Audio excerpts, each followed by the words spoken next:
All right, good morning.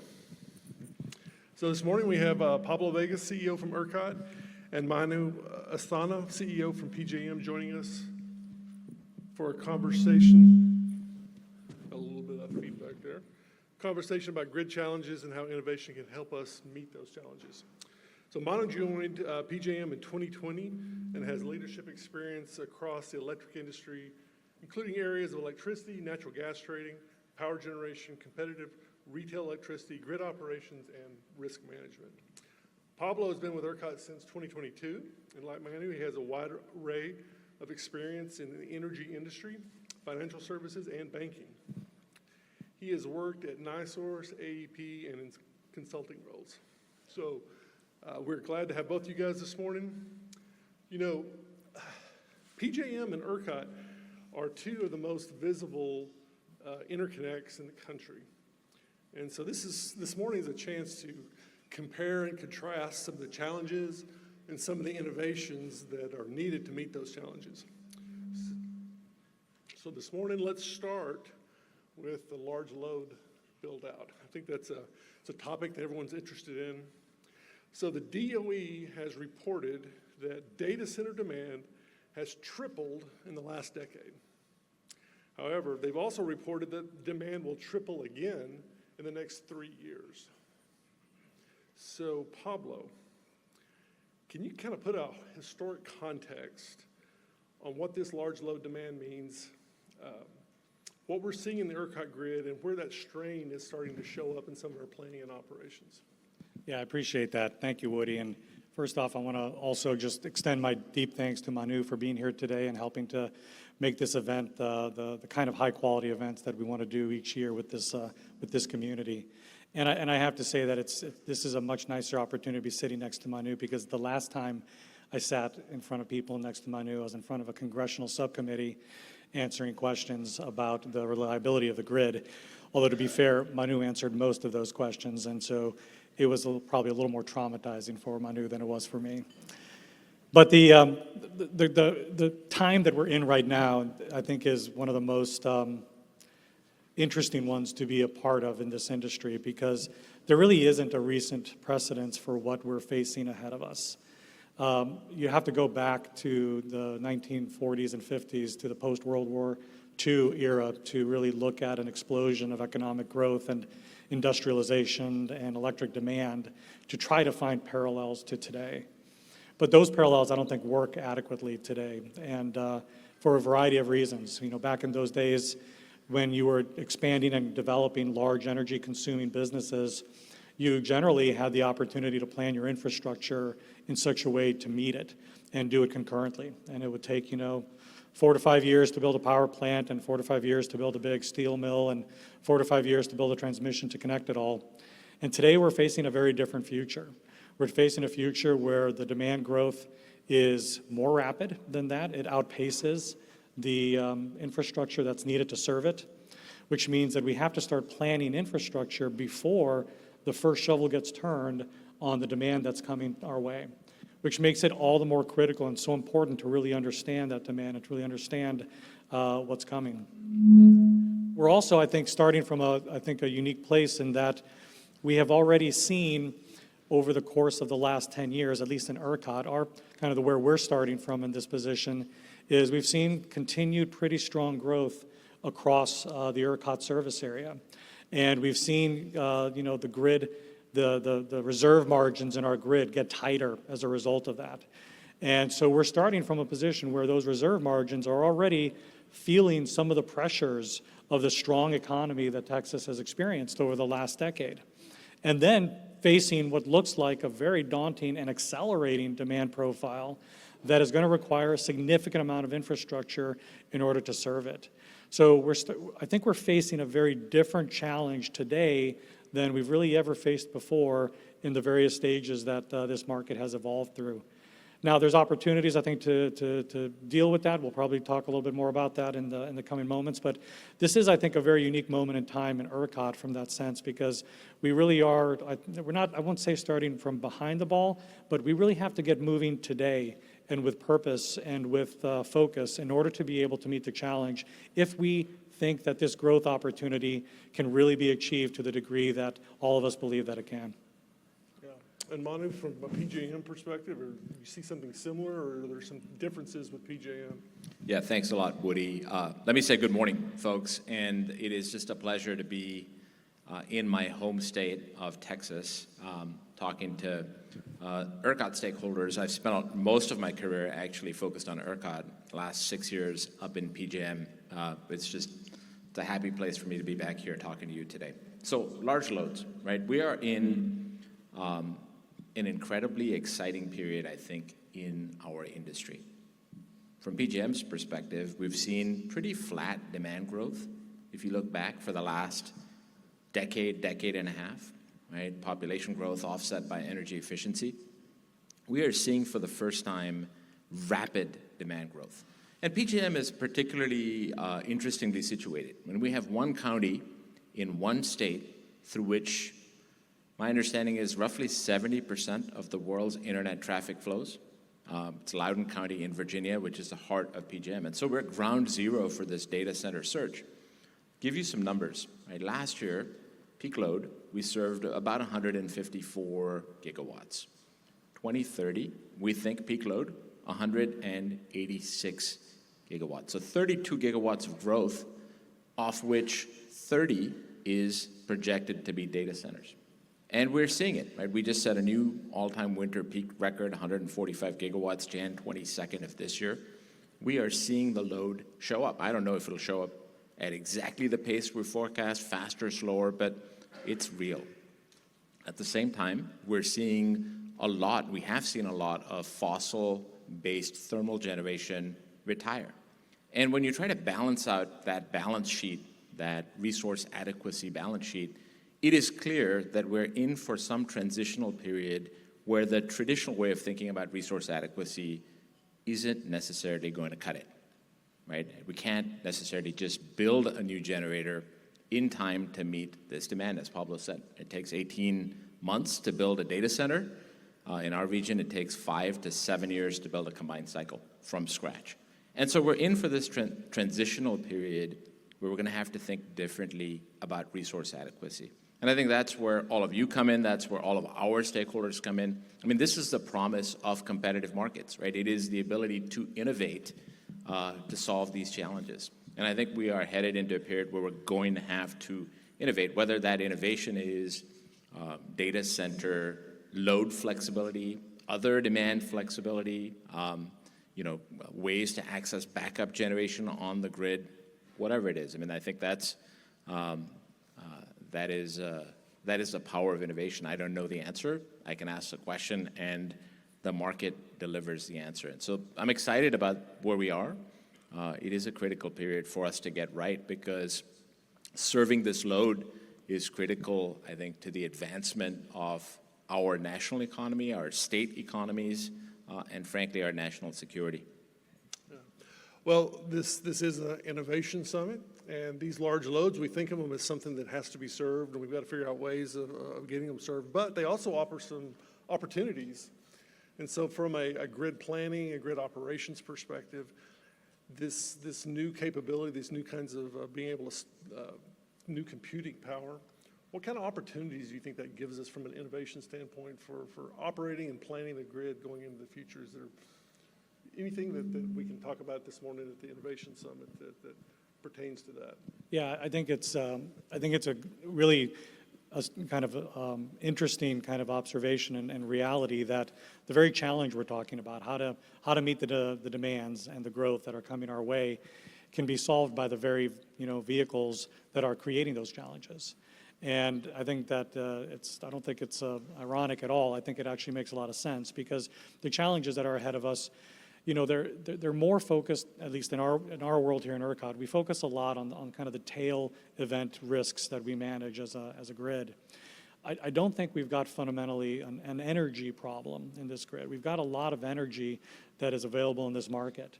And that's great because what that means is that the resources that we're talking about that are interested in growing and developing quickly, they need energy around the clock. That consumption of energy, that commitment to energy is going to create a platform and a foundation economically to help substantiate future investments in the needed supplies to keep this grid growing and reliable. So there's a very good symbiotic relationship, I think, that is being set up between the community that is going to be developing these incredibly valuable, intensive assets and the energy community that's going to serve them. And I don't think that it should be lost on us that, in this room, we've got representatives from the data center community. I see many here. I see representatives from the supply community here, and everybody in between to make sure that this is going to work. We need to work together, and the solutions are directly inherent within each other. So that's, I think, one thing. There's an economic opportunity, I think, that works very hand in hand to support the growth that's coming our way, because we have to solve for those unique and difficult tail events. Those are the things that get the headlines. Those are the things that get everybody concerned, from a personal and an operational, and certainly from a public relations point of view. Those are critical issues to manage. But they are the tail events, and the reality is we've got to manage through the entire spectrum of the year that we have in front of us. And I think there's ample opportunities to figure out how to do that. So that's one piece. The other part of your question is inherent in the technology itself is the compute capability, new compute capability, coupled with artificial intelligence and what that can bring to the table to help to solve some of the most complicated issues that we face as an industry from a grid operator and I think from a traditional utility point of view. How to optimize a set of resources on the supply side that is dynamic, it's intermittent, it's changing all the time. On the load side, it's also dynamic, it's growing, it's different characteristics than what we've seen in load before. And we've got new types of resource in between them, energy storage now, introducing another element to it. How to optimize those resources in split seconds, microseconds across every minute of the day is something that is perfectly suited for advanced compute, for artificial intelligence to step in and to help be a partner and a guide to the kinds of resources that are managing these operations and these grids on a day-to-day basis. That, I think, is a very unique reality that we're facing as well. And so the technical solutions that you're describing, Woody, I think are also inherent in the technology itself. And I think that's a real opportunity to leverage. So I think we can see economic pathways for how the industries can work to help solve some of the load growth and the supply growth needs. But I also think that the technology inherently in it is also going to be part of that solution too. Yeah, I completely agree with everything Pablo said. Just to build on a few points. But I sort of look forward 10 years, 15 years, and I think about the impact of the Industrial Revolution on the world in which we live, or the impact of the internet on the world in which we live. I mean, they're transformational impacts. And I don't have evidence for this, but my intuition is that AI is going to have just as big a transformational impact on the world in which we live in ways that I can't even begin to imagine, right? And so, yes, we think of data centers a lot as demand that we must serve, but I think they, in turn, the products that they enable will serve us. What I can start to imagine is the ways in which they will serve us. And so if you think about the core functions, at least of PJM, right, we operate markets, we plan for transmission, and we operate the grid.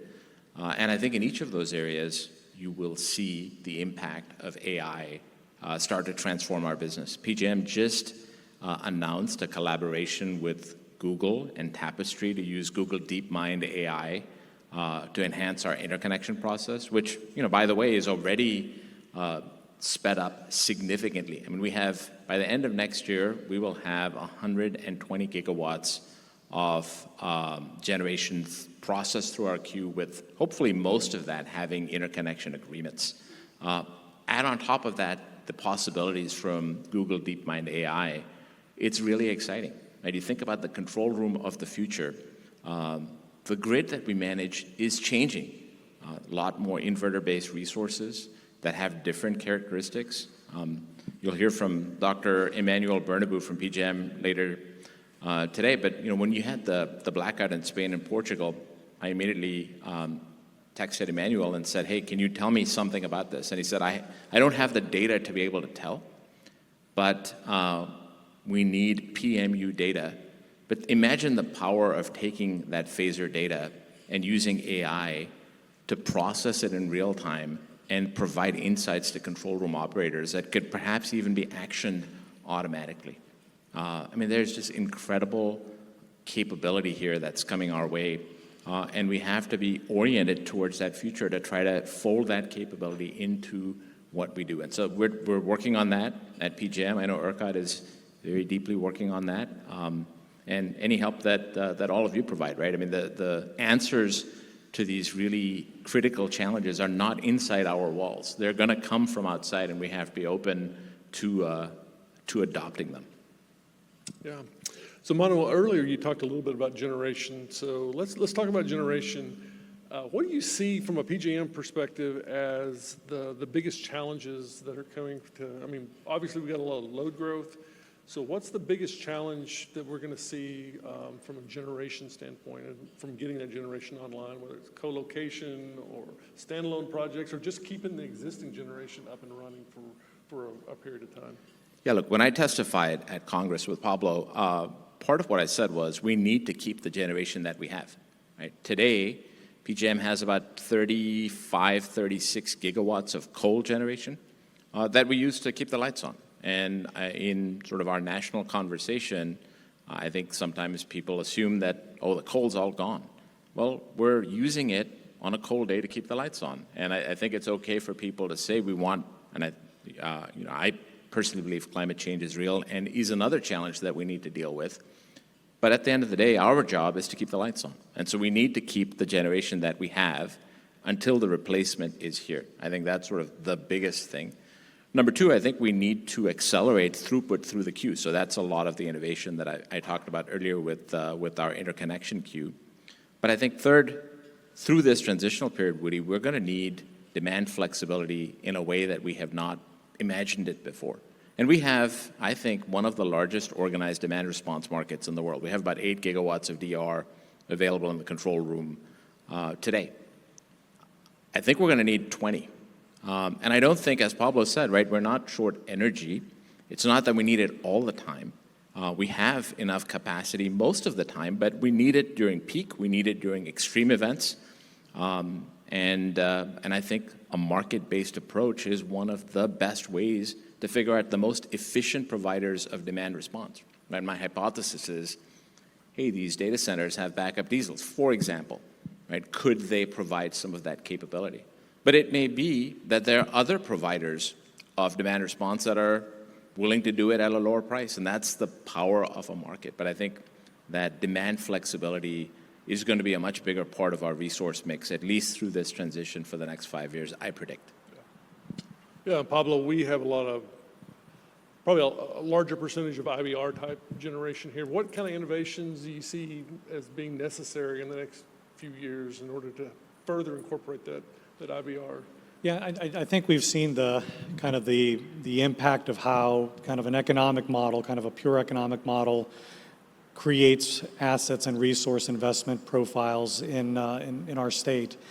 And I think it has served ERCOT very well over the years. It has created a resource mix that is diverse, that has a lot of different characteristics, from what the renewables bring to what the thermals bring, and now what the batteries and energy storage resources are bringing.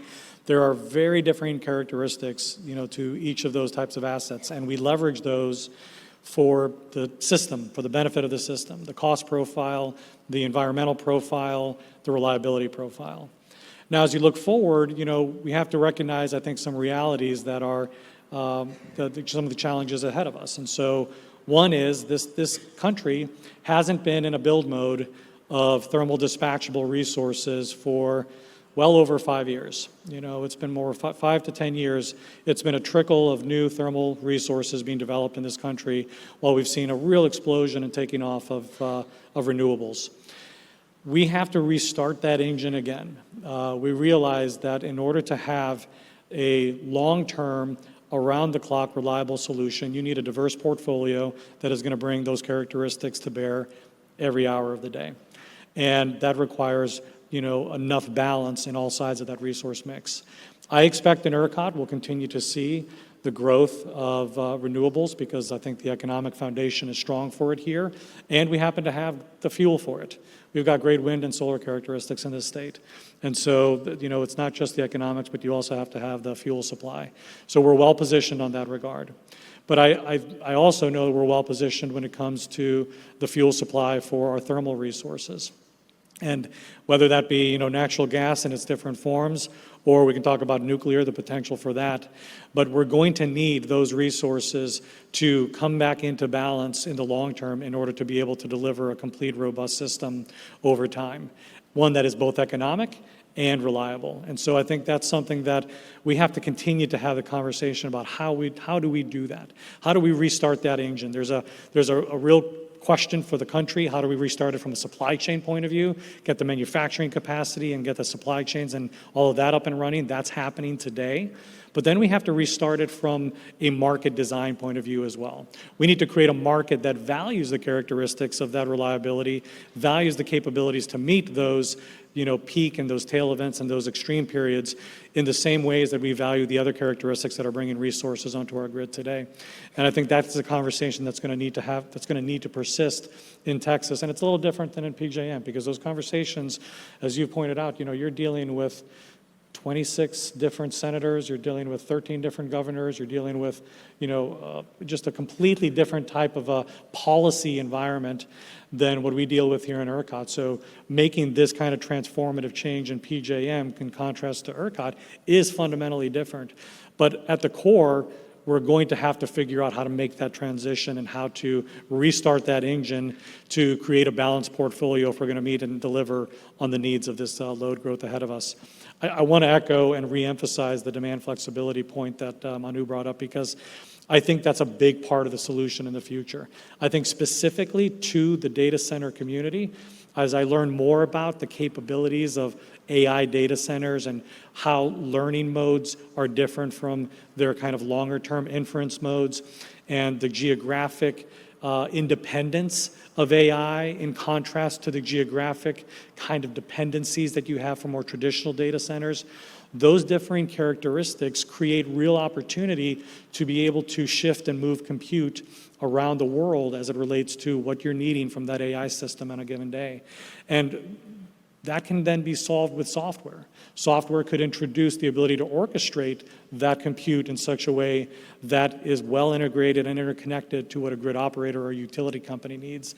And I think that's a really unique opportunity. So I think demand flexibility, specifically in the AI data center space, is one that there's worth really investing in the research, development, and the software to see how that will work. And then more broadly, I would love to have 8 gigawatts of demand response growing to 20 gigawatts. I think we're going to need something like that too for these tail events. And I think we have the potential for that across the full set of residential, commercial, and industrial customers. I think we're just scratching the surface on what we can do with that. And I think that's really someplace we should put some of our intellectual effort and our intellectual time to solve that problem too. Yeah, Woody, if I could just add one thing. Right, I talked about coal earlier. In terms of our resource mix, I mean, we are adding solar at increasing paces. We're adding wind at increasing paces. We're setting solar and wind production records regularly. So I don't want it to be construed as there's one particular fuel that we favor. Like, we want every sort of resource that we can get. We're working on it, and we're getting pretty much every sort of resource that we can get. But it's inevitable we're going to get more and more inverter-based resources. So I think one area of innovation that we need is thinking about how to take the installed base of inverters and converting them into grid-forming inverters, right? How do we actually get the synthetic inertia that we need to manage the grid through an inverter-based or an increasingly inverter-based system? And I think the same problem exists on the load side, right? There's a great NERC report on an event that happened in PJM last summer where we had roughly 1,500 megawatts of load disconnect because of a pretty small frequency disturbance on the grid. And so that's not a problem you're typically managing. You're typically managing the problem of you lost a generator and you're trying to recover your area control error. This is you've got a very high ACE, high frequency, and you're trying to lower your generation rapidly. But I think the types of resources and the types of loads are changing. And I do think getting those through software mostly, but also through hardware to work as part of the grid more efficiently, I think is a huge opportunity. Yeah, just to add on to that, it's a great point because it's a paradigm shift for grid operators. Grid operators, we have always structured our reserves and protection systems thinking through the loss of supply. And so we set up ancillary services in such a way with headroom on resources to be able to step up and fill in if we lose something. But with the potential for loss of load, it's a different problem to solve.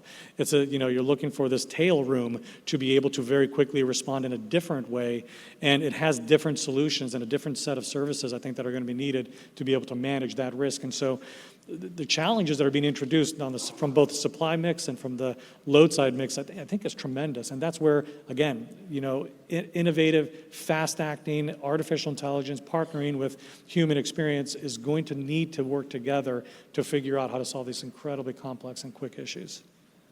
Yeah, thank you. So we've talked about load, we talked about generation. Let's talk about, real quickly in our last few minutes, let's talk about what connects those two. That's transmission.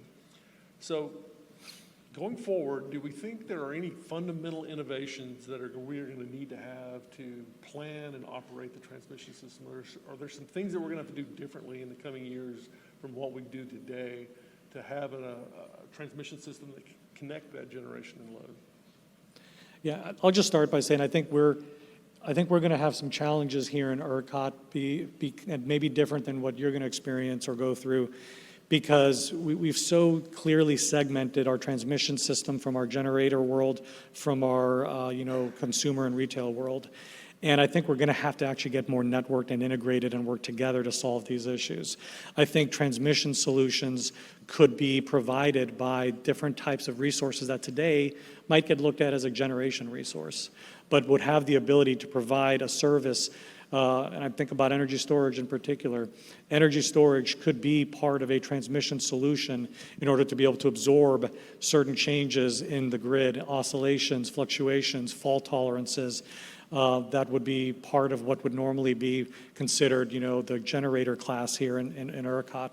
And so I think we're going to actually have to rethink a little bit how this integrated system works, because it's getting more complicated, it's getting more real-time and dynamic, and to be able to do dynamic models and studies in such a way that really optimizes these resources. I don't think we can look at it in the slices of transmission and the slices of generation and really come to the best answer anymore. I do think that we're going to be evaluating solutions like, FACTS solutions and, synchronous and condensers and things along those lines that are going to help provide strength, in parts of the grid. But we're going to have to really look at it, I think, more integrated with the rest of the resources on the grid in order to truly optimize it, because no one technology is a silver bullet to solve this issue. And I suspect what we're going to learn out of what happened in Europe last week is going to have reverberations for years in terms of how we really think through the integrated system and what needs to be developed in order to try to create the ability to absorb and cushion the kinds of impacts we can expect in these grids of the future that we're seeing. Yeah, I second all of that. A couple of things to add, which you may have covered, Pablo, but the distribution system integrating with the transmission system, and more resources showing up behind the distribution system that are affecting what it is that we do, right? In PJM, we have, at least last year, it's changed a little bit, but about half of our solar resources were behind the meter, behind the distribution meter. And so modeling that, having visibility into that, when you have a solar eclipse, and by the way, we have a solar eclipse every evening, modeling that and trying to manage that ramp starts to get really challenging. So just better integration between transmission and distribution is one. Certainly grid enhancing technologies, power flow technologies are critical. I also think, I suspect, and my operations folks won't like me saying this, but I suspect that we will have to accept more special protection schemes and remedial action plans through a transitional period. And this is just a mindset difference. Certainly when I worked in ERCOT did have several of those. PJM really doesn't like those, given the size and size of our system. It's a lot to keep up with, and you have to make sure that you're comfortable they'll operate every time, and they actually don't. But I think that if we're going to look at more demand flexibility, and perhaps different classes of service. Because, right, we have a capacity market, so you have a capacity-backed service, that's your default service. But if we're going to consider a less firm service, you'll have to think about how do you enforce that less firm service. It just increases the complexity of managing that transmission system. Yeah. Do you think, especially in PJM, we're coming to a place where maybe maximizing existing transmission routes and things like that are going to become higher priority than maybe building new transmission because of space limitations? Well, we have space limitations. I mean, it's a very densely packed part of the country. But the way that the demand is showing up, there's no way but to build more transmission. We're going to need more transmission. Last year, our board approved almost $6 billion of transmission. The year before was almost $6 billion of transmission.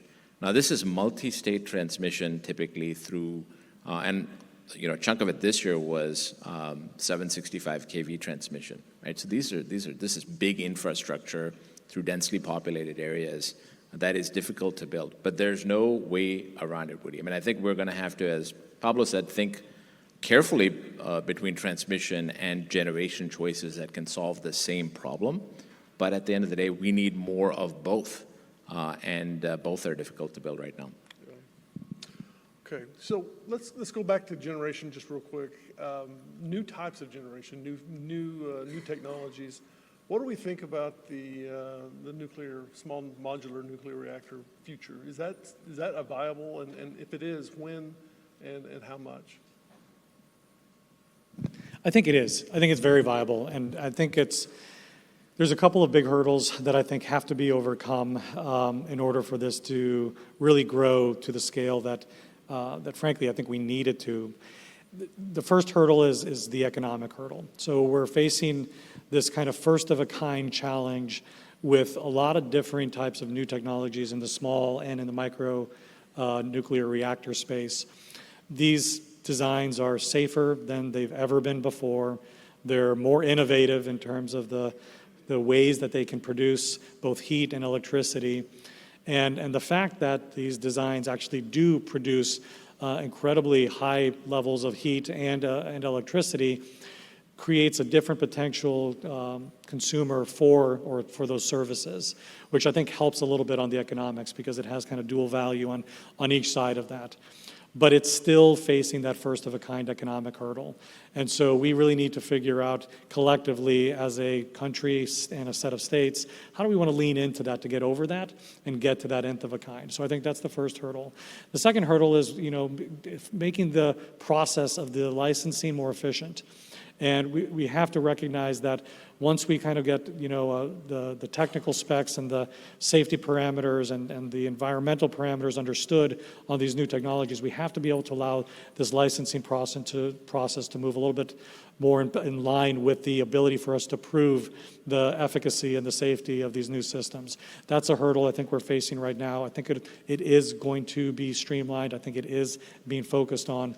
But both of those right now, I think, kind of put that horizon of kind of that first kind of set of real development into the first part of the next decade. And it doesn't mean that we shouldn't focus on it today because we're going to need it through the next decade and the many decades to follow. So I think it requires the investment, and I think it has real viability and real potential. And I'm really excited about the work that's happening here in ERCOT. Specifically, we're seeing legislation that's looking to advance the system of building nuclear, which includes the workforce and the education and the permitting and the land management and all of the things in between that make that possible. That's going to be really important to kickstart this industry as well. Yeah, ditto. I think that small modular reactors are an exciting technology, and hopefully they will be an increasing part of the future. I also think fusion at some point. If you were at CERAWeek last year, I think you would have heard Bill Gates say he thinks fusion is ultimately going to power the planet, right? Now, what's really cool about fusion, it's not, it doesn't appear that it's in the next 5 years, but there's an immense amount of capital that's pouring into, private capital that's pouring into fusion, and a lot of use of AI to actually try to crack the manufacturing problems they're having to deliver the tokamak reactors or whichever model of reactors that they're using. So looking further out, I think that that's something I'm keeping an eye on for sure. I'll also shout out to the actual technology companies, the data center companies. I mean, there are some big deals that are being done with small modular reactor companies by the tech companies to enable this first-of-a-kind production, and I think that's great. I'm really excited to see what comes of it. Yeah, okay, I'm gonna put you on the spot. So SMRs by 2030, yes or no? Commercial, selling power? Might see the first one. I think 2030 is closer than it looks, but I hope we see the first one at least. Yeah.